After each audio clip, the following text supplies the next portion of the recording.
전능하사 천지를 만드신 하나님 아버지를 내가 믿사오며 그 외아들 우리 주 예수 그리스도를 믿사오니 이는 성령으로 잉태하사 동정녀 마리아에게 나시고 본디오 빌라도에게 고난을 받으사 십자가에 못 박혀 죽으시고 장사한 지 사흘 만에 죽은 자 가운데서 다시 살아나시며 하늘에 오르사 전능하신 하나님 우편에 앉아 계시다가 저리로서 산 자와 죽은 자를 심판하러 오시리라.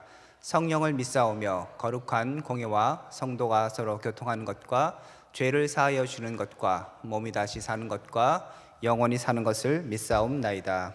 아멘. 자, 우리 함께 볼 말씀은 마태복음 10장 34절에서 42절입니다. 마태복음 10장 34절에서 42절입니다. 제가 읽도록 하겠습니다. 34절입니다. 내가 세상에 화평을 주러 온 줄로 생각하지 말라. 화평이 아니요 검을 주러 왔노라. 내가 온 것은 사람이 그 아버지와 딸이 어머니와 며느리가 시어머니와 불화하게 하려 함이니 사람의 온수가 자기 집안 식구니라. 아버지나 어머니를 나보다 더 사랑하는 자는 내게 합당하지 아니하고 아들이나 딸을 나보다 더 사랑하는 자도 내게 합당하지 아니하며 또 자기 십자가를 지고 나를 따르지 않는 자도 내게 합당하지 아니하니라. 자기 목숨을 얻는 자는 잃을 것이요 나를 위하여 자기 목숨을 잃는 자는 얻으리라. 너희를 영접하는 자는 나를 영접하는 것이요 나를 영접하는 자는 나를 보내신 이를 영접하는 것이니라. 선지자의 이름으로 선지자를 영접하는 자는 선지자의 상을 받을 것이요 의인의 이름으로 의인을 영접하는 자는 의인의 상을 받을 것이요 또 누구든지 제자의 이름으로 이 작은 자 중 하나에게 냉수 한 것이라도 주는 자는 내가 진실로 너희에게 이르노니 그 사람이 결단코 상을 잃지 아니하리라 하시니라. 아멘. 우리 계속적으로 제자들이 어떻게 하나님의 말씀을 따라 살아가야 되는가에 대해서 우리 살펴보고 있습니다. 예수님께서 제자들을 부르셨죠. 그리고 어떻게 하셨다고요? 다시 보내셨습니다. 그죠? 그 보내시는 그 과정, 그 보내시는 그 세상이 굉장히 어려운 상황이라고 말씀드렸습니다. 물론 제자들이 굉장한 권능을 받았습니다. 그럼에도 불구하고 그 세상은 양을 이리 가운데 보내는 것 같이 어려운 상황 있을 것이라고 예수님께서 말씀하십니다. 자, 그래서 이런 것들을 준비해야 하고 이런 태도를 가져야 하고 그런 부분들을 성경에서 계속적으로 얘기하고 있고요. 오늘은 그 이야기하는 것의 마지막 부분입니다. 예수님께서 이렇게 말씀하시죠. 34절에 보니까 내가 세상에 화평을 주러 온 줄로 생각하지 말라. 화평이 아니고 검을 주러 왔다라고 말씀하십니다. 굉장히 좀 어떻게 보면 특이한 이야기입니다. 왜냐하면 예수님은 굉장히 사랑하시고, 그죠? 사람들을 섬겨주시고 죄인들도 받아주시는 예수님이잖아요. 그런 예수님이 지금 내가 화평을 준 것이라고 생각하지 말아라 라고 얘기하는 거예요. 서로 잘 지내고 이런 거가 아니라 중요한 것은 내가 검을 주러 왔다라고 얘기하십니다. 어떻게 생각해 보면 그러면 예수님은 뭐 싸움을 좋아하시나? 파이터인가? 뭐 이렇게 생각이 들 수도 있을 것 같습니다. 예수님을 믿으면 그러면 늘 싸우며 살아야 되는가? 막 사람들하고 안 좋게 살아야 되고 늘 인상 막 찌푸리며 살아야 되고 막 힘들게 살아야 되나? 이런 생각도 들고 또 한편 아까 얘기했던 것처럼 예수님은 화평의 주님이신데 로마서 12장 88절 여러분 예전에 했잖아요. 기억하시는가 모르겠는데 로마서 12장 18절에 할 수 있거든 너희로서는 모든 사람과 더불어 화목하라 라고 성경이 되어 있어요. 그러니까 다른 성경에서 얘기하는 그런 어떤 화평, 화목하고 사람들과 잘 지내고 사랑해주고 섬기고 이런 어떤 하나님의 말씀과 예수님의 오늘 말씀은 굉장히 좀 대비가 되는 것 같고 맞지 않는 것 같다는 것이죠. 그리고 예수님의 성품과도 맞지 않는 것 같아요.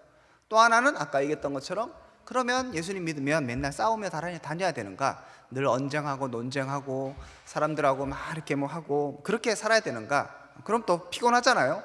그래서 이 부분을 우리가 분명하게 해석하고 그러면 정말 세상에서 우리가 어떻게 사는 것이 올바로 그리스도인의 제자로 살아가는 것인가에 대해서 확인하는 것이 필요한 것이죠. 특히 여기서 누구하고 분쟁이 생기는가를 얘기해 보면 가족 간에, 그죠? 가족 간의 불화라고 얘기합니다. 그 앞에서도 우리가 살펴봤었죠. 분명하게 마태복음 10장 21절에 보면 장차 형제가 형제를 아버지가 자식을 죽는 데에 내어주며 자식들이 부모를 대적하여 죽게 하겠다라고 예수님께서 말씀하셨어요. 그러니까 예수님을 믿는 이 상황들이 하여튼 분쟁을 하고 뭔가 싸움이 일어나는 상황이고 그 싸움의 대상과 그 싸워야 하는 어떻게 보면 대상이 내가 가장 사랑하고 내가 제일 아끼고 제일 섬겨주고 제일 이렇게 사랑해줘야 될 가족인 것이죠. 가족들과 불화한다고 얘기하니까 참 이게 도대체 어떻게 이 말씀을 받아들여야 되는가에 대해서 우리는 고민할 필요가 있습니다. 자, 그렇기 때문에 이 말씀을 분명하게 해석할 필요가 있겠죠. 36절에 보면 사람의 원수가 누구라고 얘기합니까? 자기 집안 식구다라고 얘기하는 거죠. 혹시 여러분들은 뭐 부모님들한테서 엄마가 아빠를, 아빠가 엄마가 저 왼수 뭐 이렇게 혹시 들으셨습니까? 그런 거 아니에요, 그죠? 지금 가족이 왼수라고 지금 원수라고 얘기하는데 도대체 이 말은 무슨 말일까? 그 해답은 37절에 등장합니다. 37절에 얘기하죠. 이렇게 얘기하죠. 아버지나 어머니를 나보다 더 사랑하는 자는 내게 합당하지 아니하고 아들이나 딸을 나보다 더 사랑하는 자도 내게 합당하지 아니하며 라고 얘기합니다. 그래서 여기서 주님이 우리를 보내셨는데 주님의 제자로서 삶을 통해서 주님을 섬겨야 하는데 그렇게 합당한 것과 합당하지 않은 것에서 분명한 기준을 둡니다. 그리고 이렇게 합당하게 살지 않으면 불화가 일어나는 거예요. 결국은 원수가 된다고 얘기하는 것이죠. 그럼 무엇입니까? 핵심은 누구를 더 사랑하는가입니다. 부모, 형제, 딸, 뭐 아들, 뭐 며느리, 뭐 시어머니 서로서로의 관계 가운데 분명히 우리가 사랑해야 합니다. 로마서에도 분명히 얘기했죠. 너희가 할 수만 있으면 모든 사람과 더불어 화목하라라고 얘기합니다.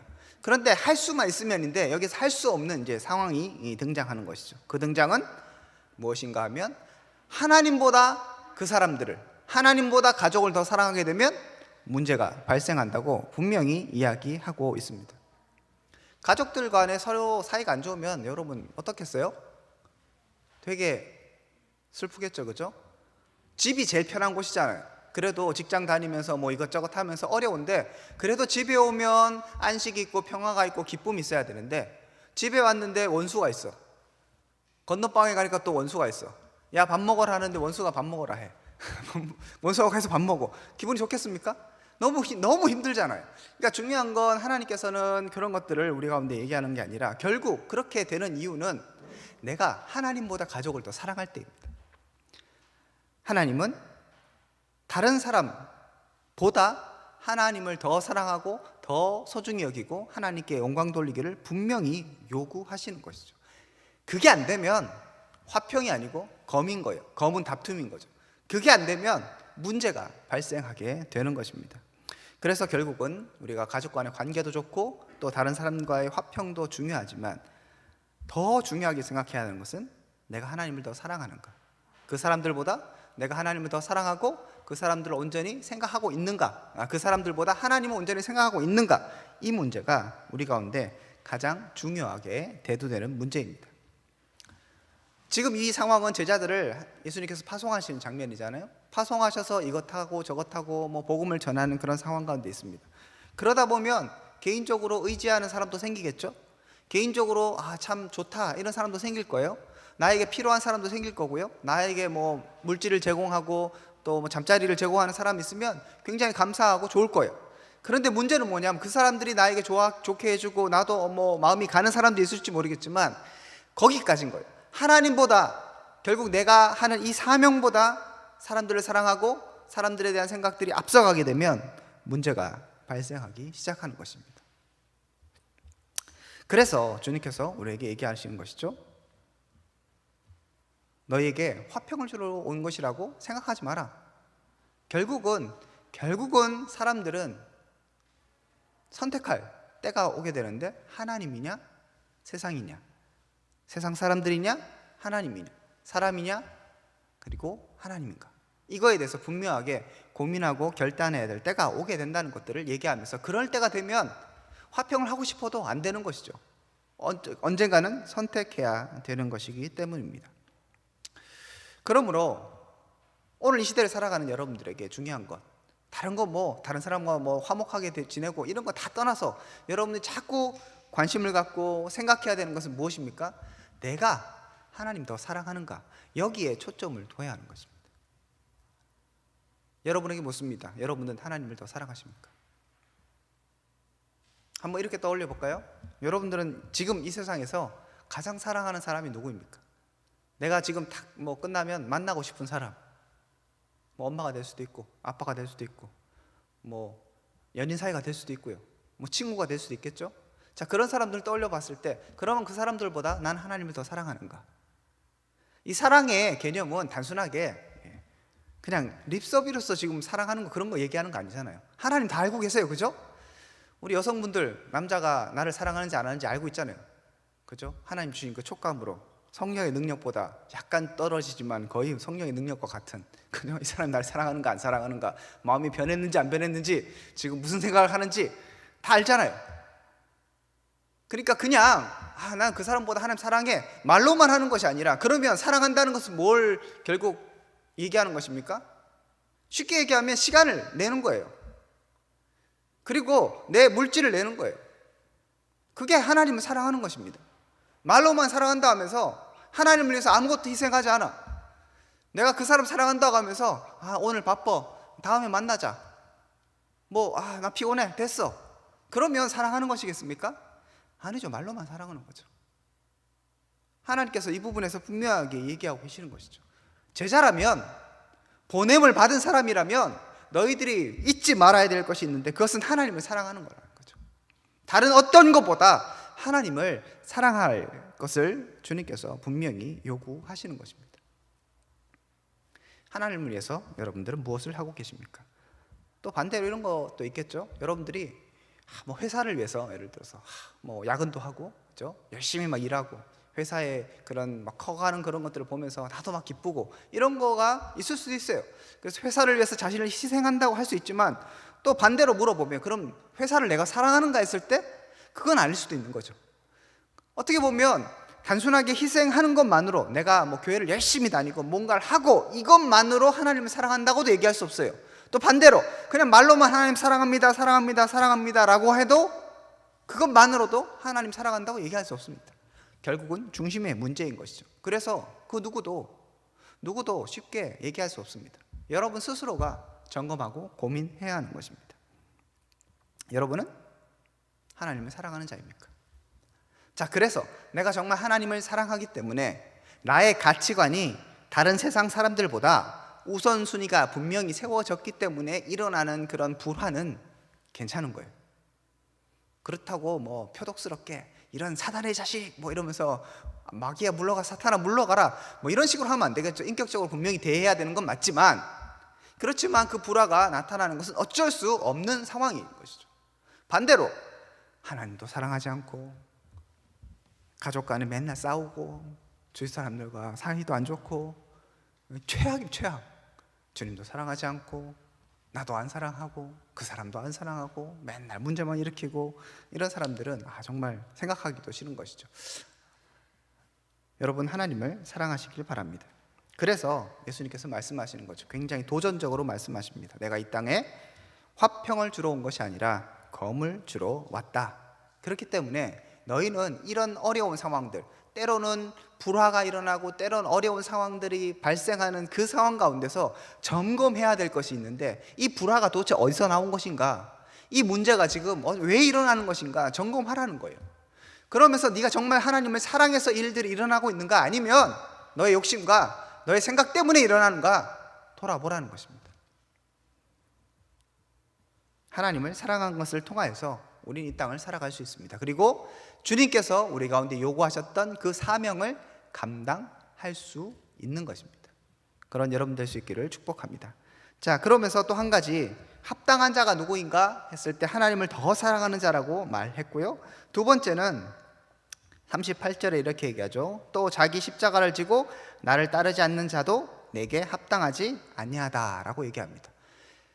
합당한 사람은 정말 하나님을 사랑해서 때로는 가족 간의 불화까지도 감수할 수 있을 정도의 그 사람이 하나님께, 예수님께 합당한 사람이고, 두 번째는 나의 십자가를 지고 따르는 사람이라는 것이죠. 자기의 십자가가 뭘까요?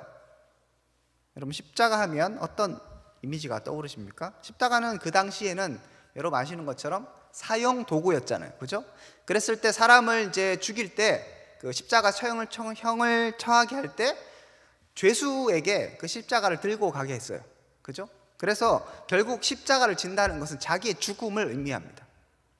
여기에서 이제 십자가가 예수님의 그 십자가를 통해서 뭐 대속과 희생과 이런 것 의미가 부여됐지만 지금은 그게 아니잖아요. 예수님 십자가 지기 전이시니까 제자들의 그런 개념도 없습니다. 그래서 여기에서 그냥 네 십자가를 지라는 것은 네 자신의 죽음을 항상 생각하고 주님을 따르라고 얘기합니다.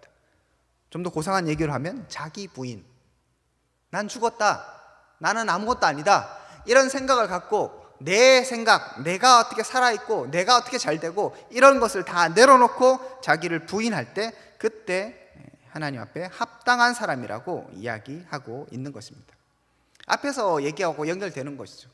주님을 더 사랑할 때, 주님을 더 사랑할 때, 나보다도 주님을 더 사랑할 때, 그러면 내려놓게 되는 것이죠. 그런데 주님보다 뭐 아빠는 덜 사랑하고 엄마는 덜 사랑할지라도 나를 더 사랑하면 어떻게 되는 것입니까? 합당하지 않은 것이죠. 그럼 여기서는 이제 주님하고 우리하고 불화가 나타나게, 화평이 아니라 검이 이제 일어나는 것이죠. 다툼이 일어나게 되는 것이죠. 그래서 우리가 내가 하나님의 제자로서 하나님이 부르심에 합당하게 오늘도 살아가는 걸 점검해 본다면, 하나님을 더 살아가는 것과 더불어서 나를 부인하고 있는가, 나를 죽이고 있는가, 하나님 앞에서 나의 어떤 것, 나의 욕망, 내가 되고 싶은 것, 내가 이루고 싶은 것, 내가 얻고 싶은 것, 내가 다른 사람들에게 인정받고 싶은 어떤 것, 이것을 계속 내세우면서 하나님 앞에 서게 된다면 그 사람은 내게 합당하지 않다고 얘기하는 것이죠. 여러분, 합당하다, 합당하지 않다, 이 의미가 무엇일까요? 자, 뭐 백화점에 갔다고 칩시다. 아니면 대형 마트에 갔다고 쳐요. 정말 좋은 물건들이 있을 수 있겠죠, 그죠? 그런데 여러분들 사는 물건은 어떤 물건입니까? 필요한 물건이죠, 그죠? 그냥 좋고 뭐 화려해 보이고 그래서 사는 게 아니에요. 물론 돈이 없어서 못 사기도 하지만 정말 필요한 물건을 사는 거예요. 하나님 앞에서 합당한 게 무엇일까요? 주님이 사용해야 되는데 지금 보냈잖아요. 주님이 하나님의 일, 하나님의 나라를 전하라고 보냈는데 지자랑하고 지욕심 챙기고 지금 화평이 아니라 검을 주러 왔는데 다른 사람은 너무 잘 지내는 거야. 왜?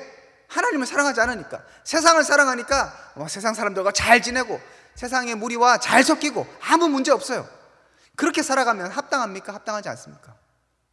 그러면 마트에 가서 내가 그 물건을 사용하지 않는 것과 같은 거예요. 여러분, 옷을 살 때 어떤 옷이 나에게 합당한 옷입니까? 뭐 디자인도 있고 여러 가지 있겠지만 일단 치수가 맞아야 되잖아요. 뭐 그런 거. 그리고 여자 옷을 입는 것보다 남자 옷을 입는 게 낫겠죠. 그런 것처럼 내게 맞는 게 있는 거예요. 하나님께서 우리를 세상으로 보내신 이유가 있는데 거기에 합당해야 되는데 지 멋대로 살아가는 것이죠.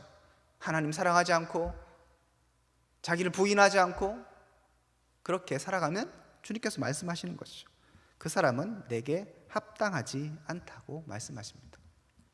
자, 여러분들은 주님 앞에 합당한 사람입니까? 정말 주님이 뭐 이렇게 잘났고 이런 걸 떠나서요, 하나님의 일을 하려고 보내셨잖아요. 그리고 우리가 앞에서 봤었죠. 10장 초반부에 예수님께서 그 제자들이 무슨 뭐 엄청나게 뛰어나고 대단해서 부르신 게 아니잖아요. 능력은 필요하면 주시는 거예요. 우리 살펴봤었죠, 그죠? 권능은 필요하면 주세요.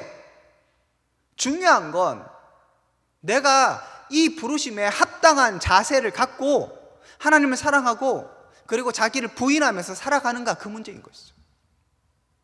여러분, 오늘도 예배 드리러 오셨습니다. 예배 드리러 와서 이 자리에 앉아 있는 게 중요한 것이 아니라 정말 예배 드리기에 합당하고 하나님이 보시기에 합당한 자는 누구입니까? 오늘도 자신을 부인하는 거예요. 여기 뭐 능력이 많고 뭐 돈이 많고 뭐 헌금을 많이 드리고 그게 중요한 게 아니라 오늘도 하나님을 사랑하는가? 다른 여러 가지 일이 있지만 이 자리를 기억하고 하나님을 기억하고 말씀을 사모하는 마음으로 이 자리에 있는가? 아니면 그냥 왔는가? 이것이 주님 앞에 합당한 자인가 아닌가를 가르는 것입니다. 자, 우리 청년들이, 저도 마찬가지고요, 정말 하나님 앞에 합당한 자가 될 수 있기를 바랍니다. 능력은, 부족한 능력은 하나님 주십니다. 물질이 필요하면 주실 거예요. 하나님 다 채우신다고 얘기하셨잖아요. 참새 한 마리도 하나님의 허락 없이는 그냥 떨어지지 않는다고 얘기하시잖아요. 다 하나님께서 보호하시고 입히시고 하나님 인도하십니다. 그런데 중요한 것은 내가 합당한 자인가 그렇지 않은가는 너무나 중요한 사실입니다. 하나님 더 사랑하시기를 축복합니다. 그리고 우리 자신의 것들을 내려놓을 수 있기를 축복합니다. 어떻게 내려놓을 수 있을까요? 가치를 발견하면 됩니다. 주님이 진짜 가치다, 하나님의 나라가 진짜 가치다 하면 여러분 그렇게 하는 거예요. 여러분, 내가 정말 사랑하는 사람이 진짜 사랑하게 되면 못 일어나는 사람이 아침에 벌떡벌떡 일어나고요, 피곤해도 밤을 새고 그렇게 하는 거예요. 가치가 있기 때문에. 하나님 나라에 가치가 있는 사람은 자기를 부인합니다. 그리고 하나님을 더 사랑하게 되는 것입니다. 마지막으로, 이렇게 하나님의 나라에 합당한 사람, 그렇게 하나님께서 요구하시는 그 사람들에게 하나님께서 주시겠다고 하시는 상이 있습니다. 특이한 것은 뭐냐면 40절부터 이렇게 얘기하는데요, 40절에 너희를 영접하는 자는 나를 영접하는 것이고 나를 영접하는 자는 나를 보내신 이를 영접하는 것이다 라고 얘기합니다. 그래서 여기에 단순하게 이렇게 보냄을 받은 사람들에 대한 어떤 상이 아니라, 너희들이 그렇게 하나님의 말씀을 따라서 세상으로 갔을 때 너희를 영접하고 너희들을 받아들여주는 사람에 대해서 하나님께서 얘기하시는 거예요. 너희를 받아들여주는 사람은 그냥 단순하게 너희만 받아들이는 것이 아니라 뭐예요? 보내신 이를 받는 사람이에요. 왜 그래요? 합당한 사람이거든요. 마인드가 그 마인드거든요. 그러니까 어떻게 보면 예수님과 똑같은 사람인 거예요. 뭐 수준이 똑같다 이런 게 아니라 예수님의 그 마음을 가지고 지금 세상으로 가는 거잖아요. 그러니까 그 사람을 받아들여주면 예수님을 인정하는 게 되죠. 예수님은 누가 보내셨습니까? 하나님이 보내셨죠. 결국 그래서 이 땅 가운데서 하나님의 백성으로 살아가는 그 사람들을 받아들여주는 사람들은 하나님을 인정하는 것입니다. 반대로 그럼 받아들이지 않는 사람은 어떤 사람입니까? 그 사람을 거부하는 것이 아니라, 전제는 분명히 이것이죠. 그 사람이 정말 하나님의 마음에 합한 사람이라면, 합당한 사람이라면, 그런데 그 사람을 거부하면 단순하게 그 사람을 거부하는 것이 아니라 예수님을 거부하고 하나님을 거부한다는 것입니다. 그래서 41절에 선지자의 이름으로 선지자를 영접하는 자는 선지자의 상을 받고 의인의 이름으로 의인을 영접하는 자는 의인의 상을 받을 것이다. 또 누구든지 제자의 이름으로 이 작은 자 중 하나에서 냉수 한 그릇이라도 주는 자는 내가 진실로 너희에게 이르노니 그 사람이 결탄코 상을 잃지 않겠다라고 말씀하십니다. 하나님 주신 상이 있는데 너희들을 하나님께서, 예수님께서 보내시면서 걱정이 참 되시는데, 그렇지만 중요한 기준들을 알려주시면서 자, 너희들 이렇게 가잖아. 너희들을 영접하는 자들은 하나님께서 책임져 주신다고 얘기하는 거죠. 너희들뿐만 아니고 너희와 함께 너희의 그 사역에 동참하고 너희들을 받아들이고 그래서 하나님 나라를 누리겠다고 결정하는 그 사람들에게 있어서 하나님께서 그 사람들까지 책임져 주신다고 얘기하는 거죠. 심지어 보냄을 받은 사람, 그러니까 지금 일하는 사람이잖아요. 제자들이 가서 병도 고쳐주고 뭐 사람들에게 복음도 전해주고 그렇게 하는 것이나, 아니면 그냥 그 사람들을 영접하는 사람들이나 상이 똑같다고 얘기하는 거예요. 선지자를 영접하는 사람은 선지자의 상을 받는다고 얘기하잖아요. 의인의 이름으로 의인을 영접하는 자는 의인의 상을 받는 거예요. 심지어는 제자들에게, 이 작은 자들에게 냉수 한 그릇이라도 주는 사람은 결탄코 상을 잃지 않겠다고 얘기하는 것입니다. 만약에 너희들을 영접하지 않는 사람들, 15절에 이렇게 얘기하잖아요. 마태복음 10장 앞에 보면 어떤 성에 들어갔는데 그 중에 합당한 자를 찾아내서 거기에 거하라고 얘기해요. 그런데 만약에 그래서 평안을 빌고 이렇게 하는데 15절에 보면 내가 진실로 너희에게 이르노니 심판날에 하고, 14절에 보면 너희를 영접하지 아니하고 너희의 말을 듣지 아니하거든 그 집이나 성에서 나가 너희의 발에 먼지를 떨어버리라. 내가 진실로 너희에게 이르노니 심판날에 소돔과 고모라 땅이 그 성보다 견디기 쉬우리라. 복음을 전하고 너희들 받아들이지 않으면 먼지까지 떨어버리고 아주 상종하지 마라고 얘기하는 것이죠. 여러분, 복음은 뭐 구차하게 가서 예수님 꼭 좀 믿어주시면 안 되겠어요? 좀 이렇게, 여러분 믿지는 장사하는 거 아니잖아요. 복음이 하찮은 거예요? 아니에요. 그래서 복음 들고 가는 것입니다. 그리고 그것을 영접하는 사람은 횡재하는 겁니다. 내가 받을 상과 똑같은 상을 받는 거예요. 그렇지만 그들이 거부하면 국물도 없는 겁니다. 그것을 얘기하고 있는 것이죠. 여러 가지 의미가 있는데, 특별하게 보냄을 받아서 일하는 사람이나 그것을 인정하고 도와주고, 영접이라는 게 그런 것이죠. 도와주고 인정해주고 냉수 한 그릇이라도, 작은 보탬이라도 함께하는 사람은 결단코 그 상을 잃지 않는다고 얘기하는 것이죠. 동등하게 얘기해요. 그러므로 여러분들은 오늘날로 얘기하면 뭐 선교사로 갈 수도 있고 보낼 수도 있죠. 상은 어떻게 해요? 똑같아요.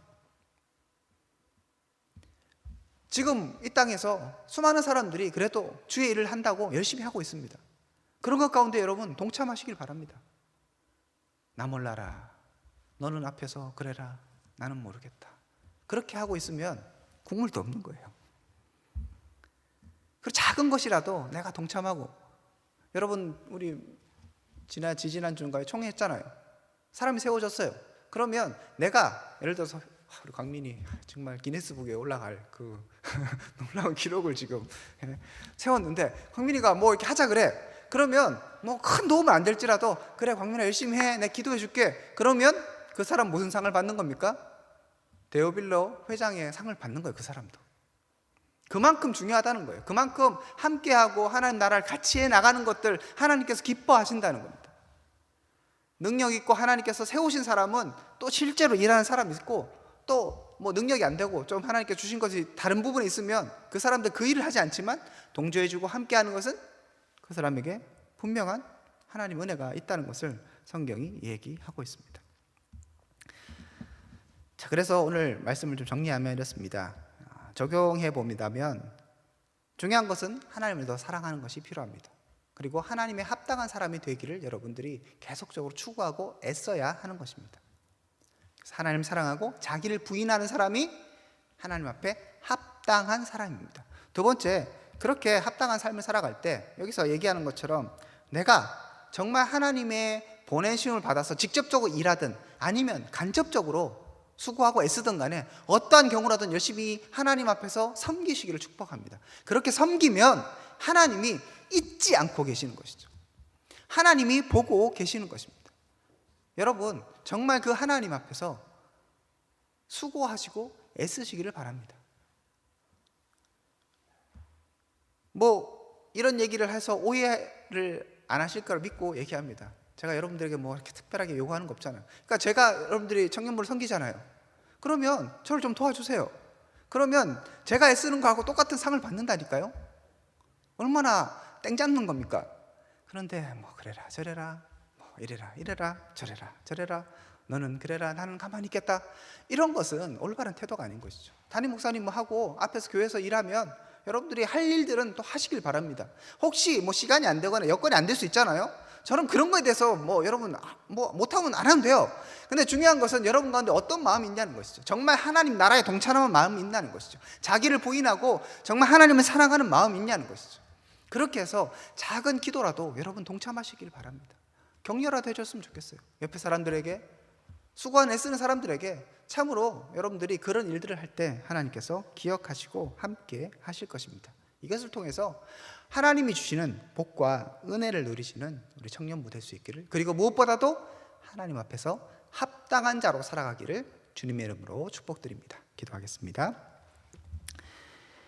하나님 감사합니다. 우리가 이 마지막 시대에 참으로 주님을 누리고 주님과 함께 동행하는 자가 되기를 원하는데, 무엇보다도 하나님의 그 보내심에 합당한 자, 하나님의 나라에 합당한 자가 될 수 있도록 은혜를 베풀어 주시기를 간절히 소원합니다. 또한 하나님, 이 땅 가운데서 참으로 하나님의 일들을 하는 사람들과 함께 동행하며 그들을 위해 섬기고 또 애쓰며 수고하며 또 기도해 줄 수 있는 또 우리 한 사람 한 사람 될 수 있도록 은혜를 베풀어 주시옵소서. 이제는 주 예수 그리스도의 은혜와 하나님의 사랑과 성령님의 교통하심이 오늘 말씀을 통하여서 정말 주님만 사랑하고 또 자기를 부인하기로 결단하는 하나님의 백성들 가운데 지금으로부터 영원토록 함께 있을지어다. 아멘. 예, 여러분 수고하셨고요.